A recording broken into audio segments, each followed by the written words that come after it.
Hello everyone, this is Mel. Today we're going to go through chapter 4 summary of VCE Specialist Math, unit 1 and 2. Okay, so chapter 4 is about additional algebra, which contains polynomial, quadratics, and the discriminant, and more importantly, the partial fraction. Okay, so first point of polynomials. A polynomial function can be written in the form of px is equal to this whole term.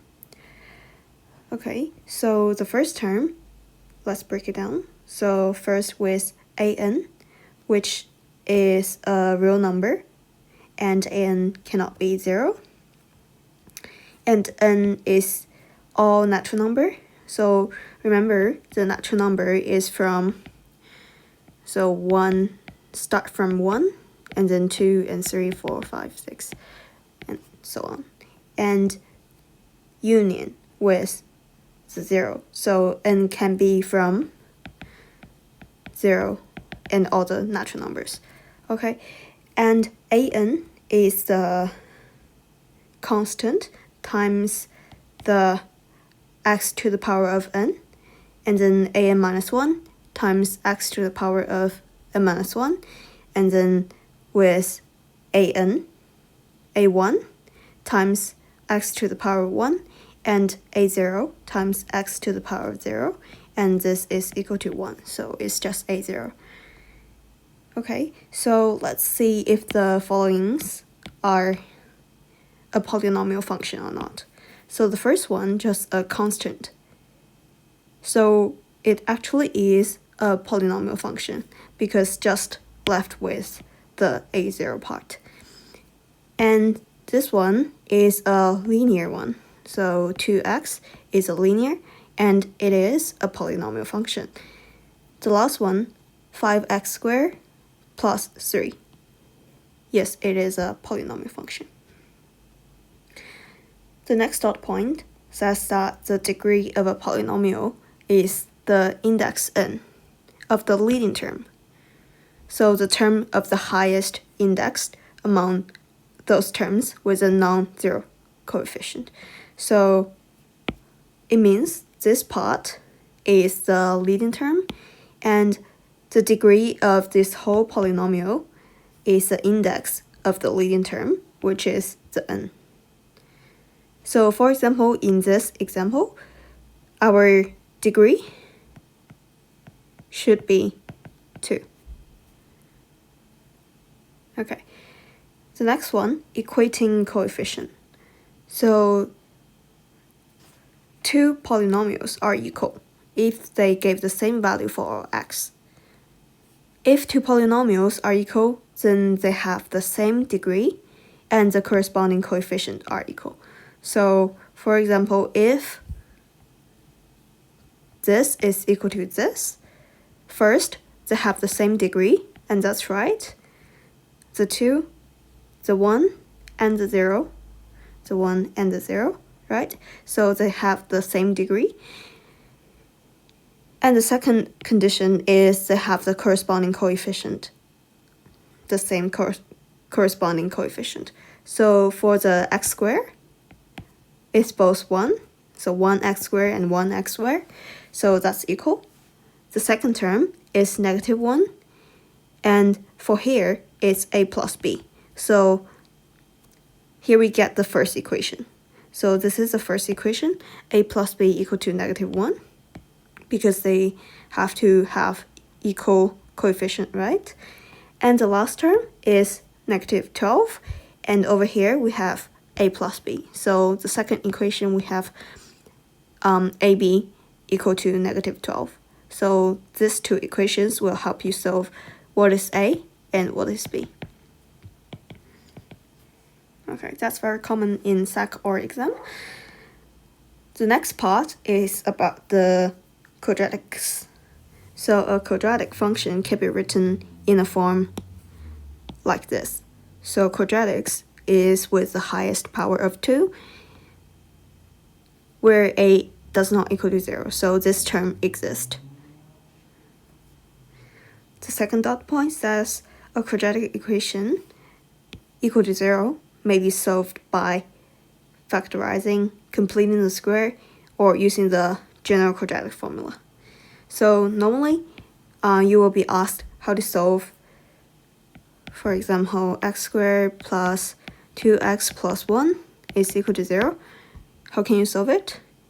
You can use completing the square, which the left-hand side is equal to x plus 1 to the whole square is equal to 0, and x is equal to negative 1, and that's completing the square, or factorizing, or you can just use the general quadratic formula, which in here we have negative 2 plus or minus root 4 minus 4, which is 0, and 2 times 1, which is just negative 1.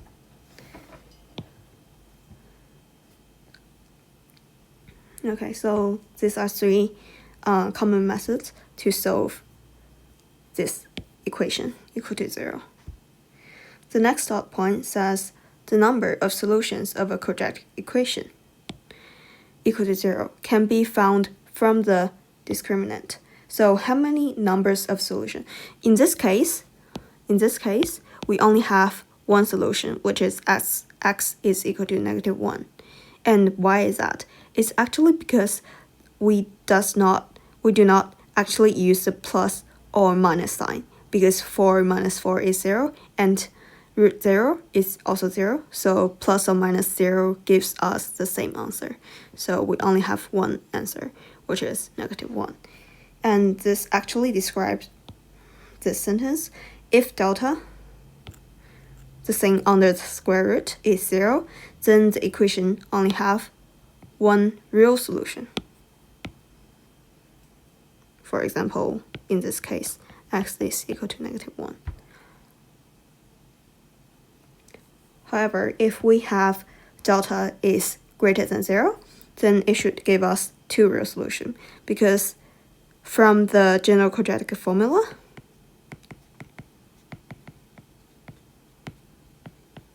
if this part is greater than 0, so a positive number on the square root is also a positive number, and it's a real number. So instead of the third line, if we have a negative under the square root, we will get an imaginary number.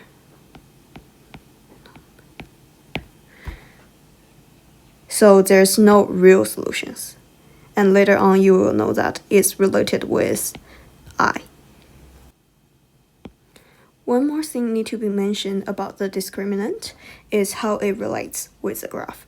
So if we have delta is greater than 0, then two real solutions. So we should have something look like this. So one real solution, another real solution. And if it's equal to 0, then the quadratic will just touch the x-axis and leave us with a single real solution. And if it's smaller than 0, then it will not touch the x-axis. Maybe look like this, or the upside down one. So we can have like this. So whether it's opening upwards or downwards, it does not matter. Okay, now let's talk about partial fraction. Okay, so the first dot point says a rational function has the form fx is equal to px on qx, where p and q are polynomials. So for example, if fx looks like this, and here are some ways we can deal with this problem, like how we can simplify them. So the first one, for every linear function factor, ax plus b is in the denominator. So if we have a linear in the denominator, then there will be a partial fraction of the form with the same linear denominator, and a is a constant. And then for the next one, for every repeated linear factors, so with a power of 2 or 3 or even a power of n, in the denominator, there will be a partial fraction of the form this and this. And if it's to the power of 3, it will be with another term, cx plus d to the power of 3, and a constant d. Or even if you have to the power of n, and you have n. So for the numerator, you all have constant, and for the denominator, you each increase with a power into to the power equal to n. Okay, the next one, for every irreducible quadratic factors in the denominator, there will be a partial fraction in the form like this. So if you look at carefully, you will see that the denominator have a power of 2, and numerator, the highest leading term, have a power of 1. So it's actually kind of like decrease the power for the numerator. So for this example, how do we solve that? We first note that in the denominator, we have x plus 1, a linear one. So that means we should have something like this. And with a x minus 1 with a power of 2, and that's in this form. So we should have this one and also this one. So the first one is this with a constant of a, and the second one is x minus 1 with a power of 1 with a power of 1, and the third one is x minus 1 with a power of 2 with a power of 2. And if you solve that, you should be able to get a, b, and c, the actual value of them. So how can we actually solve for a, b, and c? So the first step is equating the denominator. So the left hand side stays the same, and the right hand side, if we equate the denominator, we should get x minus 1 to the power of 2, and a times x minus 1 to the power of 2, plus b times x plus 1, and x minus 1, and c times x plus 1. So this is the first step. And second step is what we learned before. It's equating coefficient. So we equate the coefficient of the numerators. So the left hand side is 2x plus 10 is equal to the right hand side numerator. So this whole chunk. So obviously it's very difficult if you want to expand the right hand side numerator. But one way is you can try x is equal to 1, then this part will go to 0, and this part will go to 0, and only left with this part. So you can solve for c with one equation. And the other one,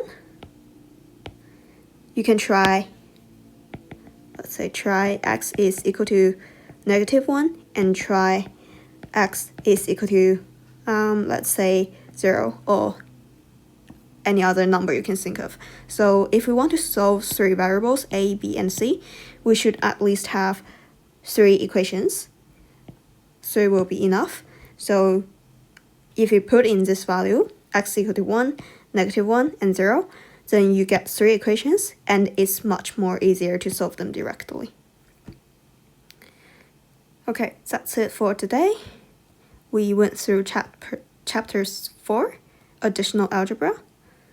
Thanks for listening.